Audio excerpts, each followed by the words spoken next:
You're right, mate. How you doing? Welcome back to another video, and in this video I'm going to be reacting to game week 28 of the Premier League. So the first game we have is Wolves 2, Aston Villa 0. What a game. Genuinely, what a game. Wolves are no longer the worst team of all time in Premier League history. They have surpassed Derby's 11 points. I can't believe it. I can't believe it. I hate Wolves. I wanted Wolves to be the worst of all time. But actually, another big thing, Aston Villa, they're bottling Champions League football. They really, really are. I think Manchester United's going to finish ahead of Aston Villa for starters. The form has been shocking lately. Genuinely, I don't think Villa are playing well enough. And they started the season really poorly. Then they were winning all of their games, and now they're playing shocking again. I don't know what it is. There's just inconsistencies. Emery said they wasn't good enough to get Champions League football, and I thought they was mad. But they're self-sabotaging, and they're playing shocking. I mean, they go 1-0 down. They have barely any chances, and right at the end, they send everyone forward to try to get a 1-0 draw, and they end up losing the game 2-0. It's absolutely insane. You know what else is insane? I predicted a 2-0 win to Aston Villa. I knew Villa was shocking, but not this shocking. Like, it's Wolves. Bournemouth won, Sunderland won. I mean, this game, I think Sunderland got very unlucky. I really, really do. I think Sunderland is extremely unlucky. I think Sunderland should have got a penalty. I think that was a push in the back. I have no idea why that isn't a penalty. And then later in the game, there could have been a red card after Xhaka has been fouled. But, maybe give one and not give the other. But to give neither of them, I think they're very unlucky. Obviously, they go 1-0 up Sunderland. And I think they were playing well. They played a lot better than I thought they would. I thought Bournemouth would be comfortable in this game. But yeah, they played decent. But then in the end, Bournemouth do get the equaliser and it's a 1-1 draw. But I think Sunderland, they were quite unlucky. They did well defending. They looked good going forwards. But it's a point apiece at the end. What was my prediction? I thought it was going to be a 3-0 win to Bournemouth. But yeah, Bournemouth, they're lucky to get a point. Liverpool 5, West Ham 2. What a crazy game. There were so many goals in this. And you might think that Liverpool dominated 100% and they absolutely smashed West Ham. Yes and no. They were having a lot of chances. They got a lot of goals. But at periods of the game, West Ham looked good. And I think there's small cracks for Liverpool. But Liverpool won't care. They got the 3 points. Like the same way as West Ham fans, they won't care. They got 2 goals. They've lost the game. This is a relegation race. And this is a Champions League race. I think the Premier League right now, with only 9 games left, is really shaping up. Even for the past 3 game weeks, we keep getting Champions League race versus relegation race, and it's always a close game. It's really, really good football. I'm loving the Premier League at the minute. But yeah, Liverpool, they go 1-0 up, and then they go 2-0 up, 3-0 up, but then it's 3-1. And you're thinking, oh, what can happen here? But then it's 4-1, but then it's 4-2, but then it's 5-2. It was literally just insane. Goals everywhere. We had Ekatike, we had Van Dijk, we had McAllister, we had like an own goal / Frimpong, but I don't remember which one it was. We just had everything. We had Alisson making a mistake. Luckily, he didn't concede from it, where he passed right to Bowen. Just a crazy game. Genuinely, all around crazy game. I think both sides have little positive, like there are positives they can take, negatives they can take, but Liverpool did end up getting the win. What was my prediction? I thought it was going to be a 2-2 draw. I generally thought West Ham were going to have enough, but just wasn't the case. Newcastle 2, Everton 3. Newcastle are shocking this season. They're genuinely terrible. They can't even beat Everton at home. I mean, Everton, to be fair to them, played very, very well. And, they're up to, I think, 8th now. They're doing well. They're actually getting results. But Newcastle, I don't know what's going on. Genuinely, it's been such a poor season for them. I know they're in the Champions League still, but they're probably going to go out against Barcelona. And in the league, they're not even in the top 10. Genuinely, they look shocking. If you go through the game, obviously they actually went 1-0 down, Braithwaite scored, and then they actually made it 1-1, fair enough, it was a deflection goal, but then Everton made it 2-1 with a mistake from Nick Pope. It's a shot right near him, he parries it, goes to the wrong side of him, and Beto is there to make it 2-1. And then late in the game, they make it 2-2. With Jacob Murphy, but then you're thinking, while they've done it, it's another deflection, so they get very lucky. Against City, their goal was a deflection. Today, their 2 goals were deflections. And then late in the game, immediately after that, like a minute after that goal, they go out and score again. There's a mistake from Newcastle, they get dispossessed, and then Barry scores. And Barry ends up, falling over and scoring with his arse. But even if he didn't score that, it's a penalty. So your goalkeeper's making a mistake, you're giving away a penalty or literally a goal, and then to be fair, late in the game they nearly got an equaliser. Tonali smashes it with so much venom, like so much power, and Pickford, incredible save. Incredible save, genuinely phenomenal. I hope he could do that at the World Cup this year. Yeah, Pickford, wow, genuinely fair played, because you know the two goals he did concede were deflections, where it's pretty much impossible to save them. You're very, very unlucky. But his reflexes there literally kept Everton the win. It got Everton the win, and yeah, big, big, big 3-2 win to Everton. What was my prediction? I thought it was going to be a 1-1 draw. I thought they were going to drop points, Newcastle. I knew they were going to drop points because Everton, I think they looked decent and Newcastle looked shocking, but I didn't think they would lose. What a crazy game. 3-2. Wow. Burnley 3, Brentford 4. What a game. What a game, what a game, what a game. Genuinely one of the best games of the season. So, so entertaining. 7 goals in this. 7 goals. Absolutely mind-boggling. I cannot believe it. At the start, Brentford just dominated, as I thought they would. You know, they went 1-0 up, then they went 2-0 up, then they went 3-0 up. Just all over Burnley. They deserve to be 3-0 up. And a little bit of luck from Burnley. There's an own goal, 3-1 before half-time. You think, okay, whatever. But then they get a second goal only like 2-3 minutes into the second half. And it's 3-2. The game's back on, you know. And it was a deflected goal, so they got lucky again. However, their luck slowly ran out towards the end of the game. I'll get onto that. Then Fleming scored, making it 3-0. And you're thinking, oh my God, they're 3-0 down, it's 3-0. Fair enough. Absolute cinema. We love it, we love it, we love it. And then they get goals made 4-3. 3-0 down to 4-3. VAR disallows it, offside. Offside. Imagine being 3-0 down and winning 4-3. That was so bad for them. And then they went and they conceded as well. They conceded 4-3 loss. That's so, so upsetting. But then they scored again. Literally last second of the game, 4-4. So at least it weren't all for nothing. I know we couldn't get the winner, but we drew 4-4. It took minutes, like I think it was like 4 or 5 minutes for the VAR. It was the last kick of the ball, and they disallowed it because there was a handball. So they still lost 4-3. This is the game that's going to relegate Burnley. Genuinely, they could have gotten 3 points. I think they were already going down. I don't think they were going to stay up. But they had a chance to win this game and then get an extra 3 points, and they've left with nothing. And they've had 2 goals disallowed with VAR. It hurts, it hurts, it's disappointing. I know a lot of Burnley fans and football fans will say, oh, I hate VAR because of this, but they made the right decision. The decisions were right. It's just unfortunate how it went down. What was my prediction? No, I thought it was going to be a 1-0 win to Brentford. I thought there was going to be 1 goal, you know, not 7. I got it completely wrong. But at least I finally got a result right this week, because my results have been shocking. Leeds 0, Man City 1. No, I thought Leeds could do it. I really did. Watching the game, I thought they could do it. Before the game, I was like, nah, they're going to lose. But in the first half, they dominated. They actually played really, really well, Leeds. Dominic Calvert-Lewin, you know, the first chance he had. How is he hitting that wide? This is the Dominic Calvert-Lewin before he joined Leeds. There's a reason they signed him for free. But he's been great this season. Then he had another chance, to be fair, very, very hard to put away, nearly scores. And then I'm thinking Aronson through on goal, takes it too far to the right, Donnarumma saves it. And then City, they have a few chances here and there. Darlow had a great game. The Leeds keeper kept him in for so long in this match. And then Semenyo scores. And it's a very well worked move. You know, City do, they score. And Semenyo does what Semenyo does, scores. He's been incredible this season.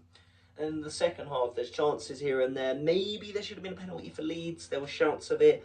I think it hit someone's arm from a set piece, but it weren't given. And in the end, yeah, Man City win 1-0. It's really upsetting. Then you had Daniel Farke getting a straight red after the game.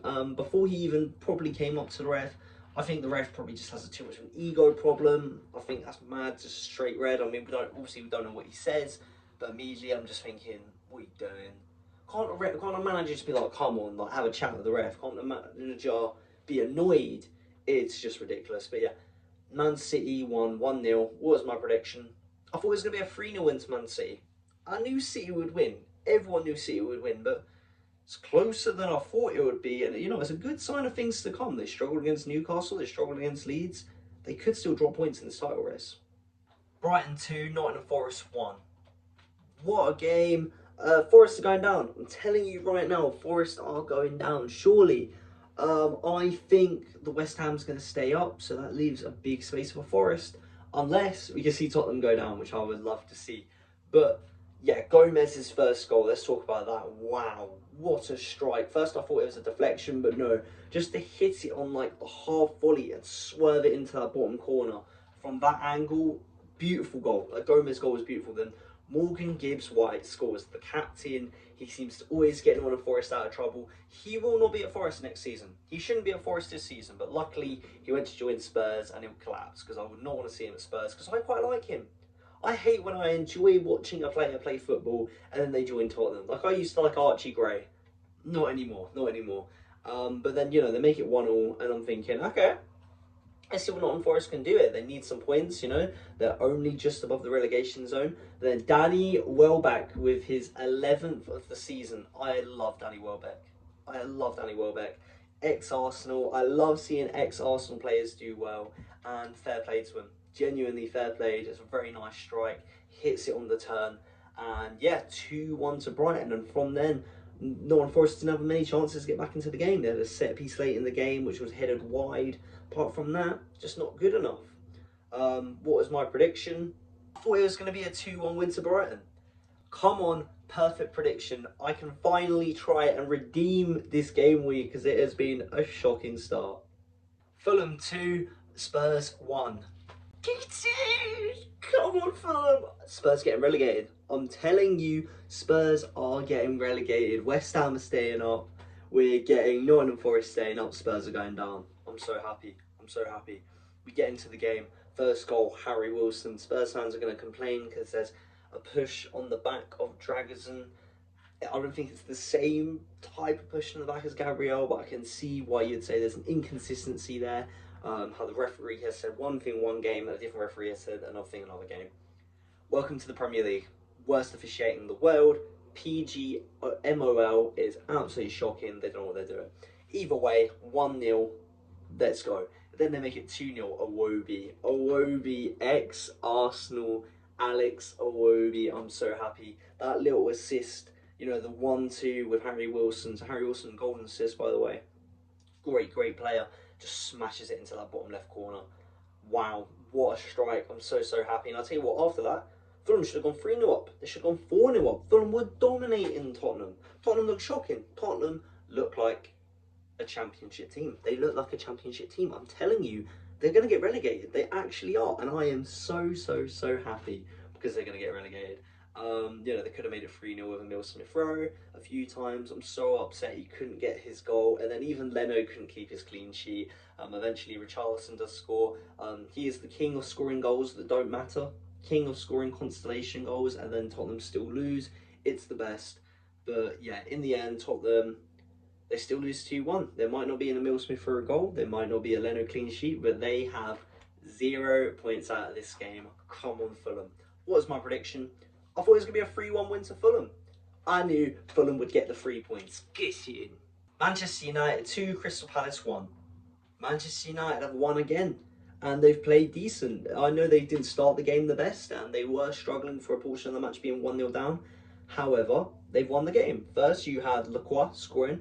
4 minutes in, fair play to him. Very good corner. And Man United was struggling to get into the game, They really was. They had a few free kicks that you're only just wide or they were saved. They had a few chances. They had like a maybe penalty shout because someone's fingertips touched the ball. I don't think it would have been a penalty. I think that would have been very harsh. But then they did get a penalty and Lacroix got a red card. I feel so bad for him. How many times this season has he been unlucky? He got an own goal against Arsenal in the, was it Carabao Cup or FA Cup? It was one of the others. And then after the own goal, in the penalty shootout, he's one that misses his penalty. And then this game, he scores. I'm going, oh, go on, mate, go on, because I feel kind of bad for him. Then he gets a red card and gives away a penalty. Bruno scores it 1-1. Always going to happen. And then Bruno assists Šeško. Šeško's looked really good this season. Really has. I don't think people were talking about it. Fair play to Šeško. Just a massive striker up top. Wins the header. And Manchester United win this game 2-1. What was my prediction? I thought Manchester United were going to win 3-0. However, it was tougher than I thought it was going to be. It really was. But they still won the game, so they ain't going to care. That's 3 points Manchester United. And they're coming for third place. Arsenal 2, Chelsea 1. Get in! Come on, we won! That was a rough game. That was a scary game. Genuinely. We didn't look up to our best, okay? We didn't. I think at moments we played very well. I think after the game, I'm sitting there going, oh, we played incredible. You know, check out Arsenal Hater TV's video on it. I was very, very happy. I was losing my mind. I was very, very happy. Can you tell I'm happy, by the way? I might be happy about this game. First we score Saliba. Da da da da da da da da da da da da da da da da da da. Da da da da da da da da da da da da. Saliba! I'm so happy. That's pretty cringe. I don't care. Come on, huge game. And then annoyingly we do concede. There was a penalty shout, obviously with Declan Rice swing with the elbow. However, they scored from the next corner. It doesn't matter. And I felt bad for Nkapie because Nkapie I think played really well in this game. I think he's slowly becoming a very good left back, and he might take Calafiori out of the team. The thing is, he's always available. The best ability is availability. So, Nkapie played well, gets the own goal, but it's just a very well taken corner. Reece James, when he's fit, Chelsea look good. He's a very good right back, probably the best right back in the Premier League right now. I don't think Timber is as good as he was at the start of the season when he was incredible. However, second half, Timber scores, so maybe not, maybe the debate's still there. But, we get the second goal, and I'm super happy about it. But then Raya, I love him. I love him. He can save anything. He could save the Titanic. That's David De Raya. David De Raya, alright?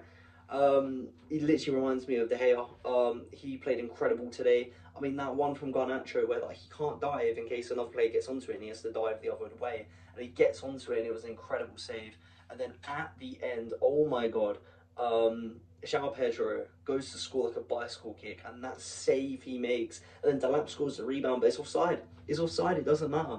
But the fact that he even saved that one from João Pedro was incredible, and my heart was going, because I thought, we've done it again.